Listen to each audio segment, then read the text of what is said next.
Alright everybody, we're gonna be doing a reaction of Shed 17. I wanna check how much, yeah, we're gonna see how much we could get into this, so yeah. I wanna check that, and then, yeah, we're gonna be stopped at 15 minutes. So yeah, let's just get into that.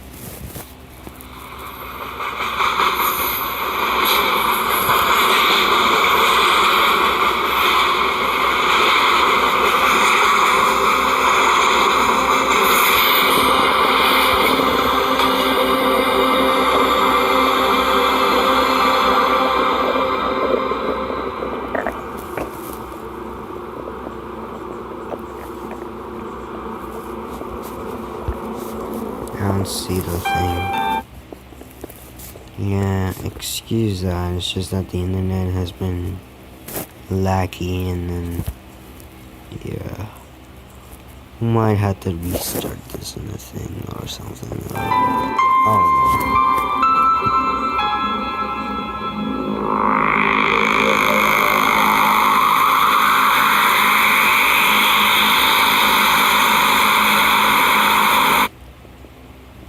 Yeah, I very don't.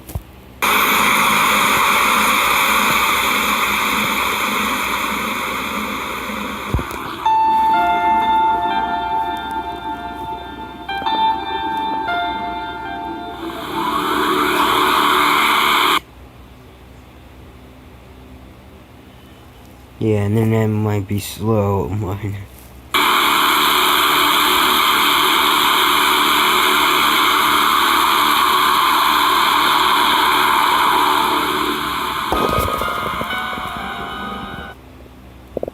We're green. We're actually doing great.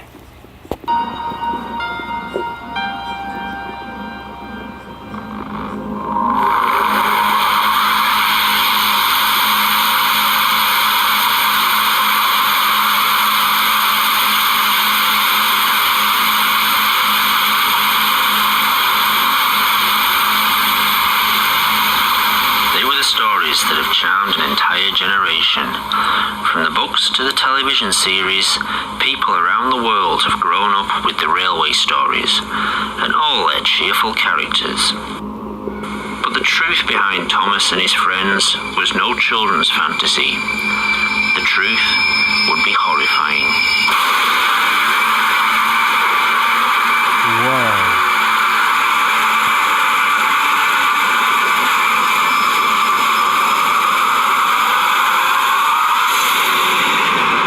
It is 1945, and the remote island of Sodor, off the northwest coast of England, has emerged from the fog of World War II, relatively unscathed and untouched. Here. That should be something in world history classes. Not really, just came out, just trying to make that. Professor came to be here.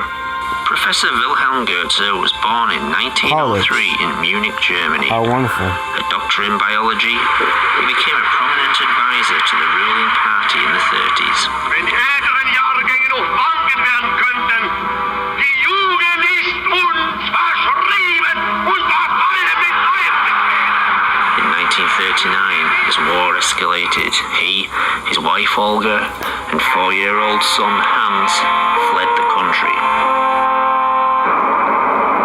The World at War, 1973. Tja, ich habe nie einen solchen Befehl bekommen.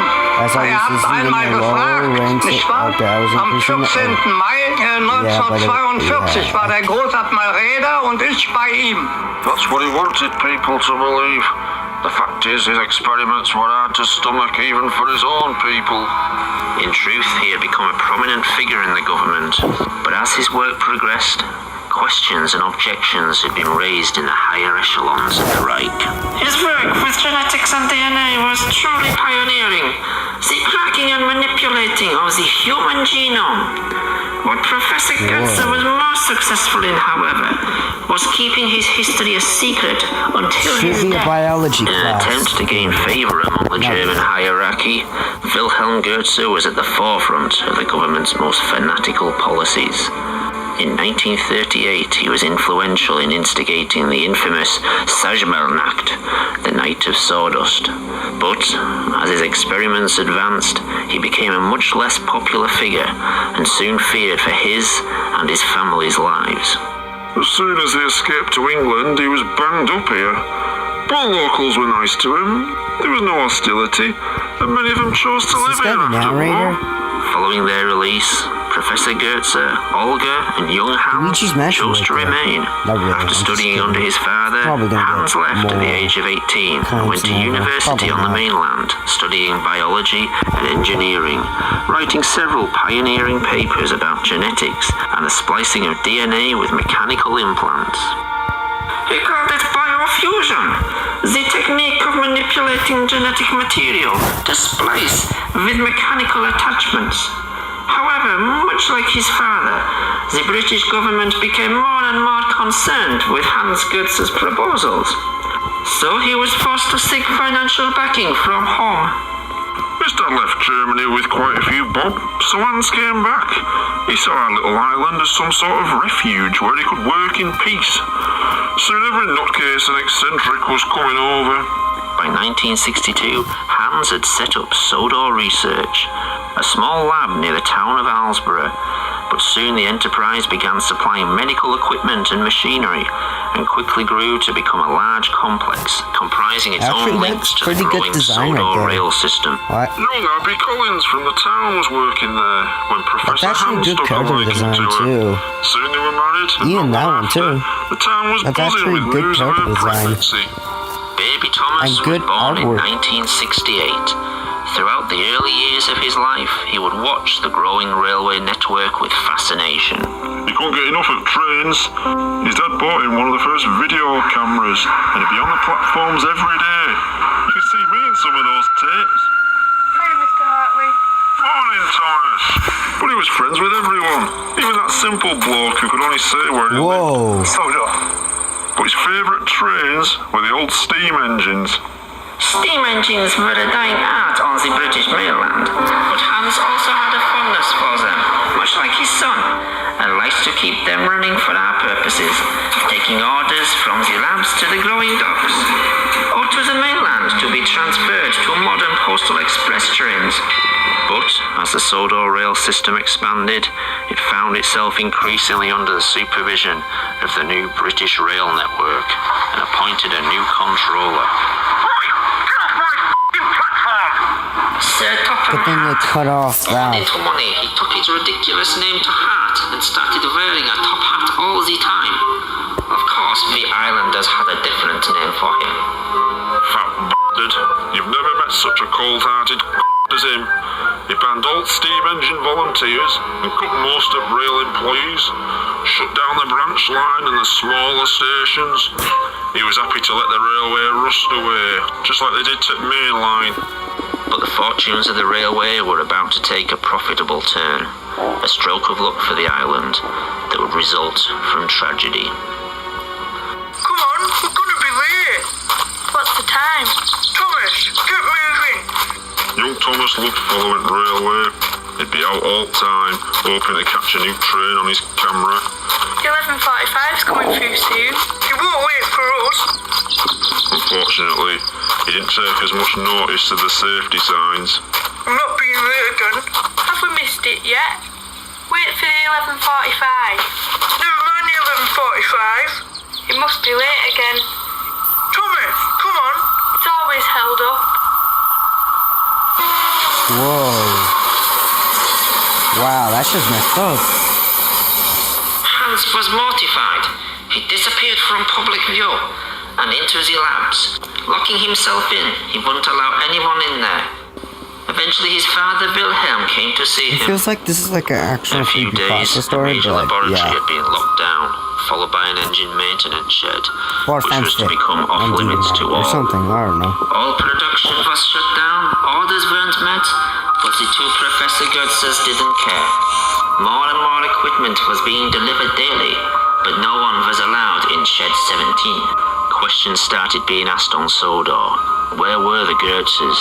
Would there be no funeral for young Thomas? And where was the body? They'd arranged for Thomas to be transferred to a mainland hospital. He'd been taken to the complex but was never moved by rail. We all assumed the obvious, he was still in lab. But if Thomas was there, was he still alive? And what was the purpose of keeping him at the complex? Almost a year after the accident, the doors of Sodor Research were reopened. In an open invitation to the people of the island, Thomas rolled out of Shed 17. It took me a moment to realise what it was I was looking at. When he looked at me and said, Hiya, Mr. Hartley. it dawned on me what Hans Gertzer and his dad had done. One woman passed out as Whoa. Thomas smiled at us. Now that's scary. I had to run off around the side of the shed. Hey, That's are you alright, Keith? As news spread across the Now that's country, scary. the world's media rushed to Sodor Island. Whoa. They kept TV trying to news. interview me. I became a bit of a celebrity. News at 10? Oh, this is 10 o'clock already? That's Sodor good. Island. Explain. Trying to be Questions calm here. asked about science ethics. It's fair to say I was pretty nervous at times, Enjoyed now by Keith Hartley. but I think I put on a brave face. Live from What do you Sodor think when you Island. first came to meet Thomas the Tank Engine?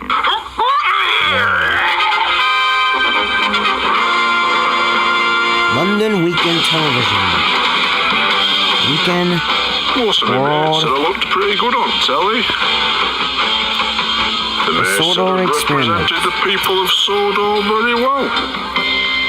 It's important to show you're confident when people are asking you awkward questions. Weekend World. Good evening. An act of mercy or a crime against humanity? I enjoy now by Keith Even when some of the questions got difficult, I made sure I knew what I was talking about. What was your reaction when you first met a talking tank engine?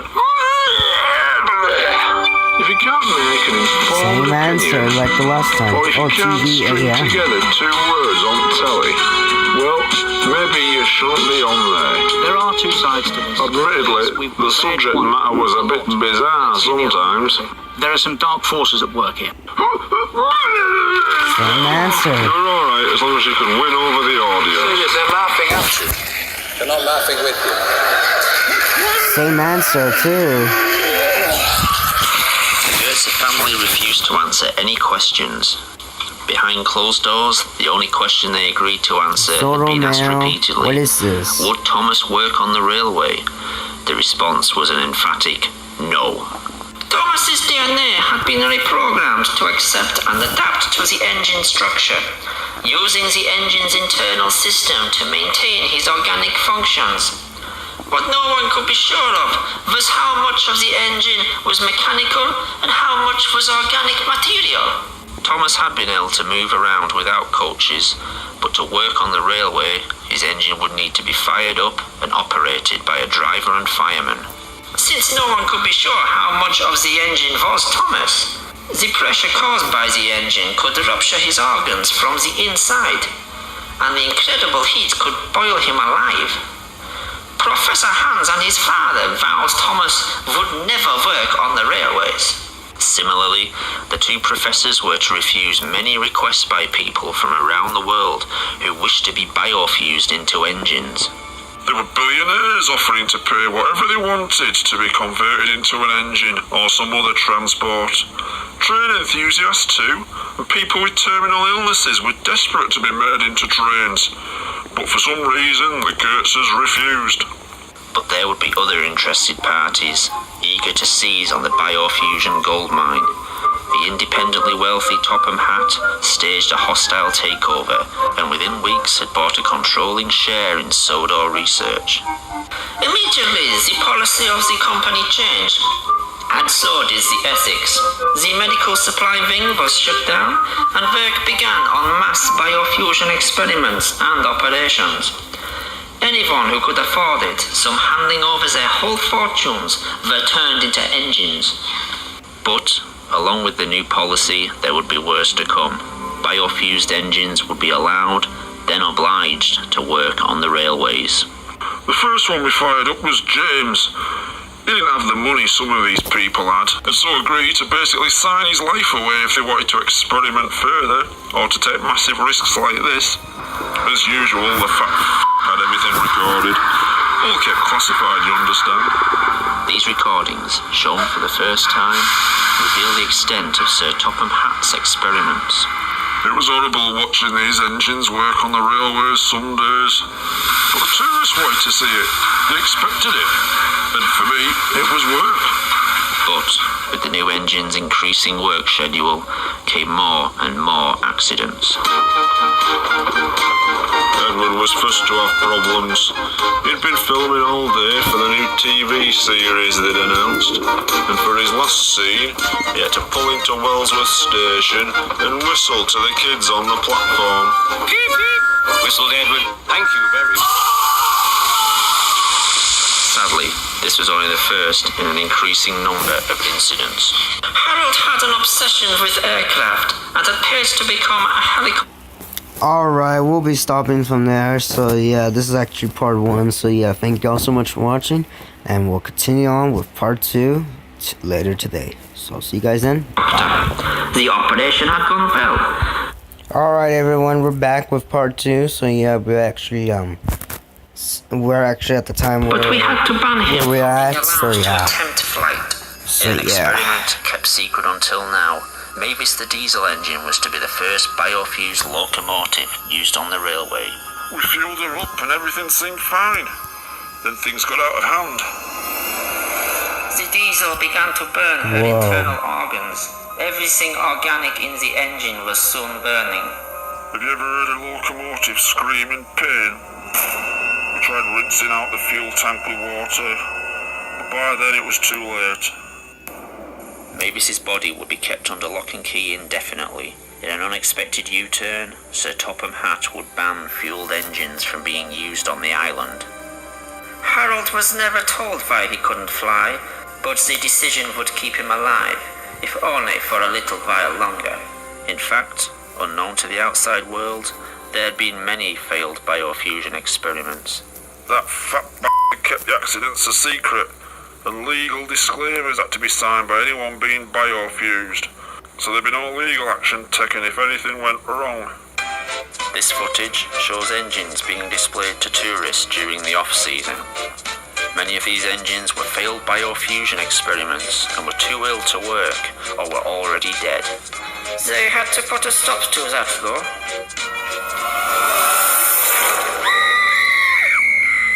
With all accidents happening, everyone started asking the same thing. Why had Thomas, the first engine, worked so well?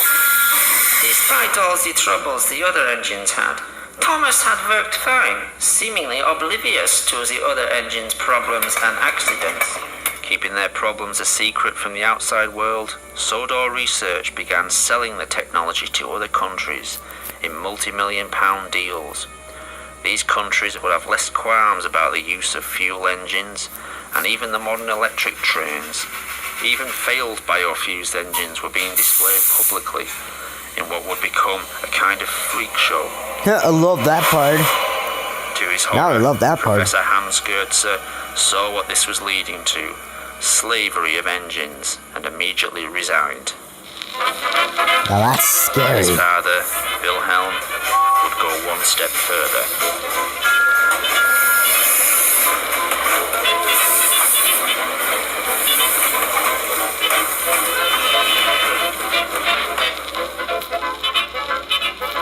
Nice music.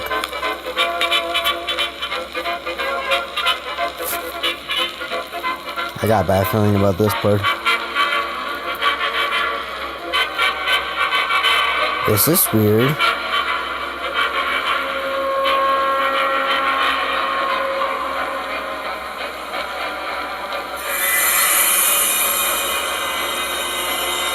Oh no.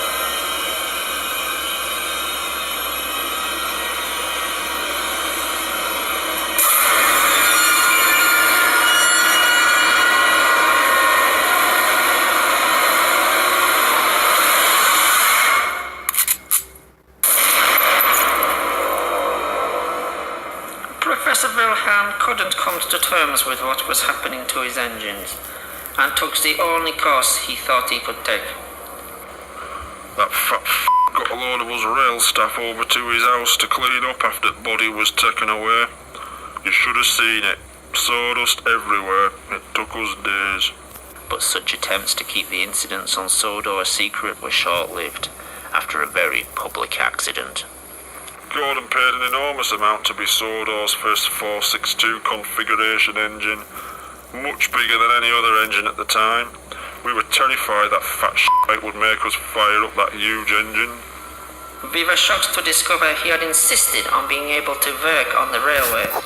So, one night, after the regular staff had finished for the day, Fat some of the rail staff and I fired up the engine.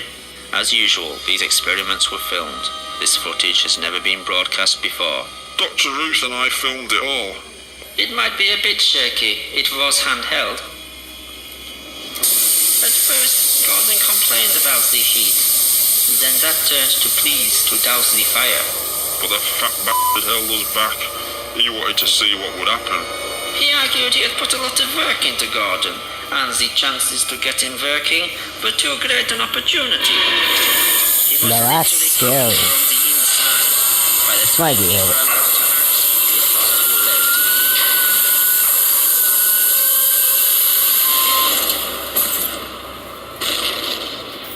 I wasn't as near to him as some of them.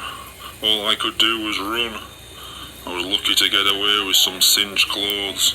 Others weren't so lucky. The fateful few hours following the accident would seal the fate of Sodor research. The fat stopped us trying to put out the fire, insisting that any evidence would fall back on us. He kept repeating, "This was all your fault. You knew the dangers. You're legally to blame." He stopped us calling for ambulances or the fire brigade. We told him, "These are injured people here. They're going to die unless we do something." But he kept saying, "No one from the outside can come in. No one can see this." Finally, someone suggested we airlift them to hospital. Harold was banned from flying for his own safety, but we thought the risk was worth it. Fueling Harold was a nervous experience. Would he have the same reaction Mavis had? We all breathed a sigh of relief and loaded the injured people aboard. Then it all went wrong.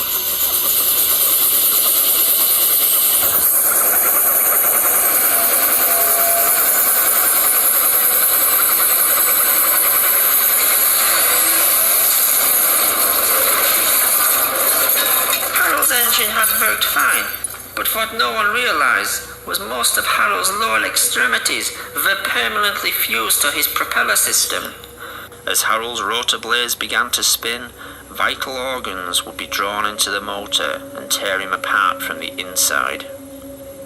Well, now there was no covering it up. The smoke could be seen all morning, but news people were here in an instant.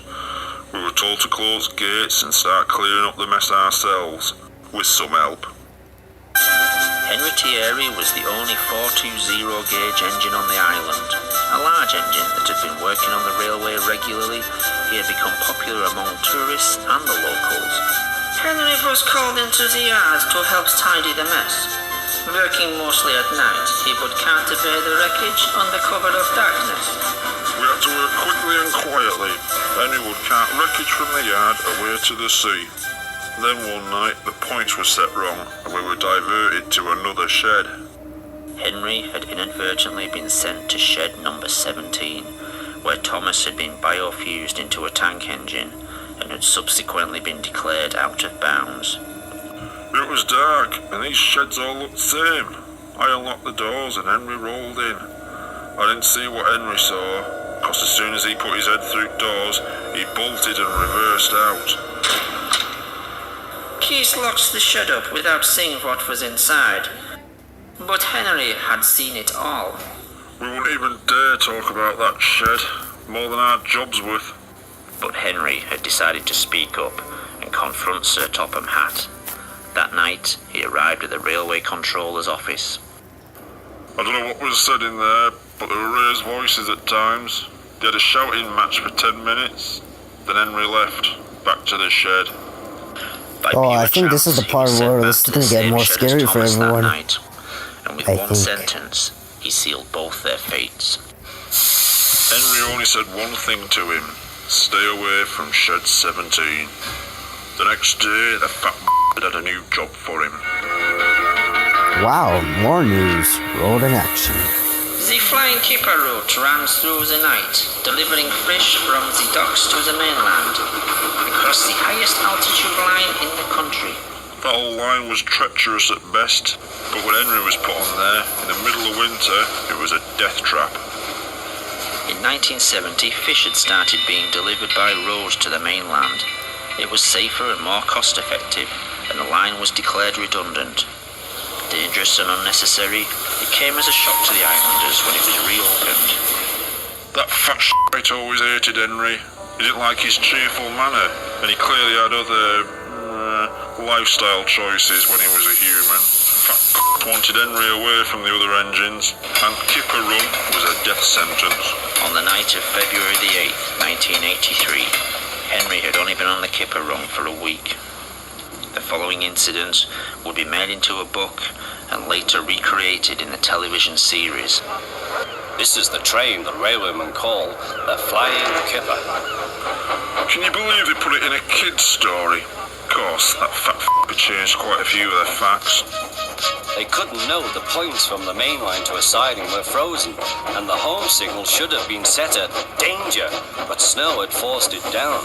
As the train approached the most treacherous part of the line, unnoticed to Henry, his driver and firemen, the points had diverted them to the adjoining siding and right into the path of another train.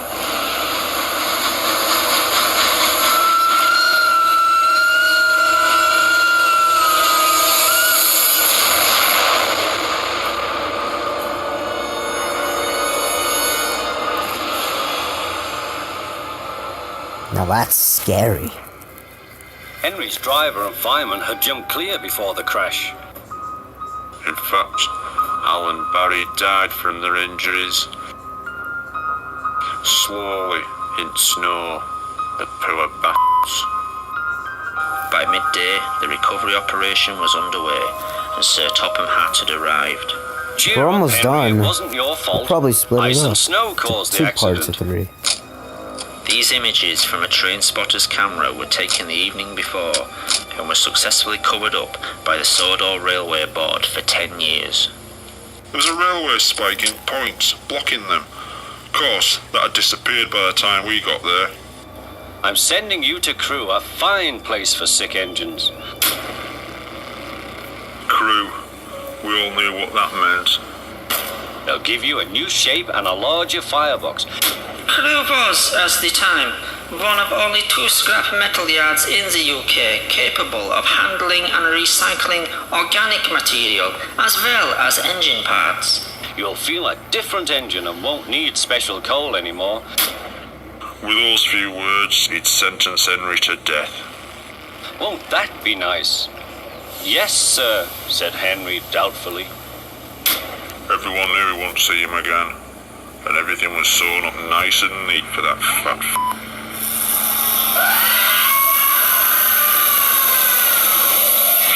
Now that's scary. As news got out about Henry's accident, it didn't take long for Thomas to realise Henry had been disposed of because of what he knew. The next evening, Thomas had been put on his own for the night at Knapford Station. As his driver and fireman left, under what was left of his own steam, he set off for the Sodor Research Complex.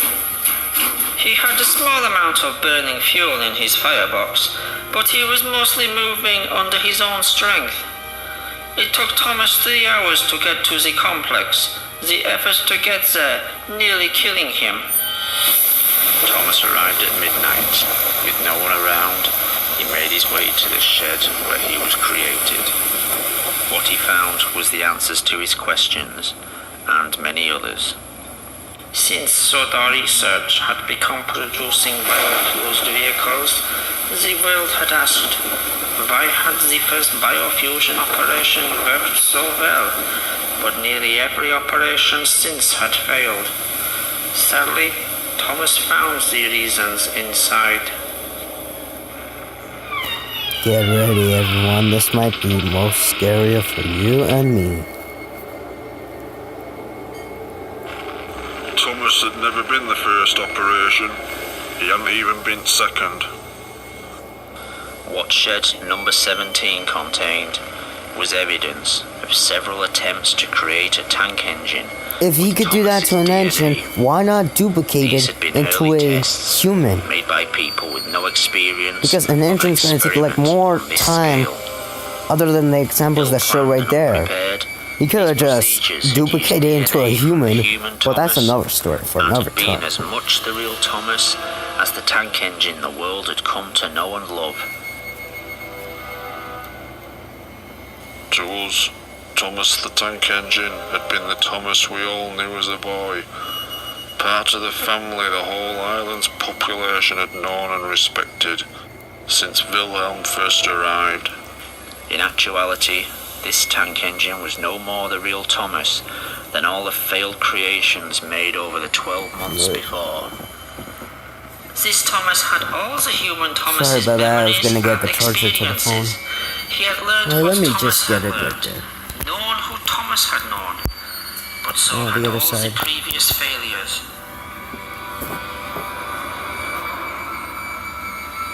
Wilhelm and Hans Goetze had to learn through trial and error how to bring Alright, we're gonna Thomas stop back from there. from the dead. Bye. Alright, we're gonna stop from there. We'll see you guys in the next part where we're gonna find out the true beginning. We'll see you guys then. Bye. Alright everyone, we're back with the final reaction part to this. Trial and error, how to bring their Thomas back from the dead. The following experiments had not had the same work put into them, resulting in the freak engines and aircraft that had developed so many problems on Sodor Island and around the world. In Shed 17, Thomas wouldn't discover who he was, but in fact, who he wasn't.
Always thought of us as his friends. Sadly, over time we came to think of him as just really useful.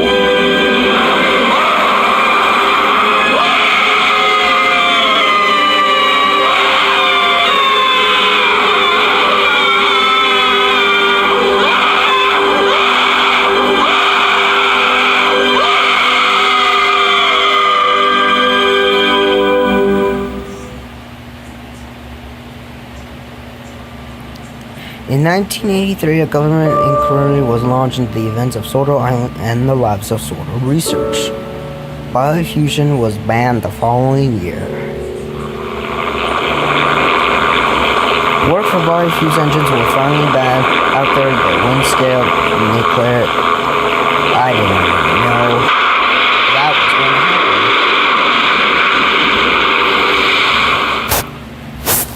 So Topham had disappeared without trace. His whereabouts were never discovered. He would now be 102 years old. Whoa. Thomas the Tank Engine remains in the Specialist Unit where he's currently undergone 23 reconstructive operations, which to be continued in the next into the sequel. Biofusion was later banned in Europe. Oh, well, never mind. Sadly, in China, Biofusion was still for all prisoners. So yeah. 今日會有一批水果同蔬菜抵達碼頭嘅。我要你將食物送去納福集，繼續做你自己日常嘅工作啦。